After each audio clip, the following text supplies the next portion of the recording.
Super star Mahesh బాబుతో రాజమౌళి తీసే cinema తాలూకు లాంచింగ్ ఆగస్టు 9న అంటున్నారు. కానీ దానికి సంబంధించి ఎలాంటి అఫీషియల్ స్టేట్మెంట్ కానీ అనౌన్స్మెంట్ కానీ రాలేదు. అయితే ఆగస్టు 1న ఏదో చిన్న వీడియో ప్రోమోతో రాజమౌళి టీం అనౌన్స్ చేయబోతుందట. అంతవరకు ఓకే, కానీ రాజమౌళి తన పాన్ వరల్డ్ మూవీ కోసం ఒక్క మహేష్ బాబు చాలడని తేల్చేస్తున్నాడట. నిజమే, ఈ మూవీలో ఒక సూపర్ స్టార్ ఉంటే పనవ్వదనే అభిప్రాయానికి వచ్చాడట జక్కన్న. అందుకోసం ఏం చేయబోతున్నాడు? పార్ట్ 1, పార్ట్ 2 ప్లానింగ్ నుంచి హీరో 1 + హీరో 2 ప్లానింగ్ కి తన రూట్ మారిందా? Take a look.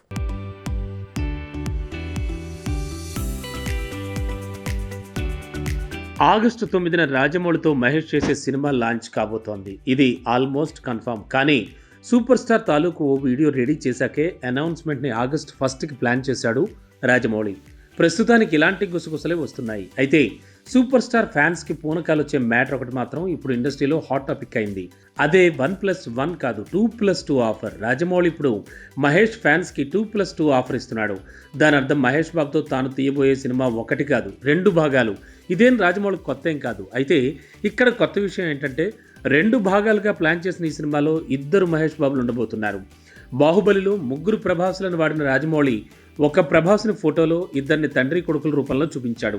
ఆ తర్వాత RRRలో 2 హిస్టారికల్ ఫ్రీడమ్ ఫైటర్స్ల పాత్రలు వాడి ఆ పాత్రలో 2 టాప్ స్టార్లని వాడేశాడు. ఇప్పుడు మళ్ళీ బాహుబలి స్టైల్లో ఒకే మూవీని 2 భాగాలు, ఒకే మూవీలో హీరో డ్యూయల్ రోల్స్ ఫార్ములా వాడుతున్నాడు. పాన్ వరల్డ్ ప్రాజెక్ట్ కోసం తన ప్లానింగ్ చూస్తే ముఖ్యంగా సూపర్ స్టార్ అభిమానుల్లో పూనకాలు రాక తప్పదు. ఆగస్టు 1న వచ్చే స్పెషల్ వీడియో మహేష్ బర్త్డే అయిన ఆగస్టు 9న లాంచ్ అయ్యే ప్రాజెక్ట్ తాలూకు డీటెయిల్స్ వస్తే ఈ విషయం క్లియర్ అయ్యే ఛాన్స్ ఉంది.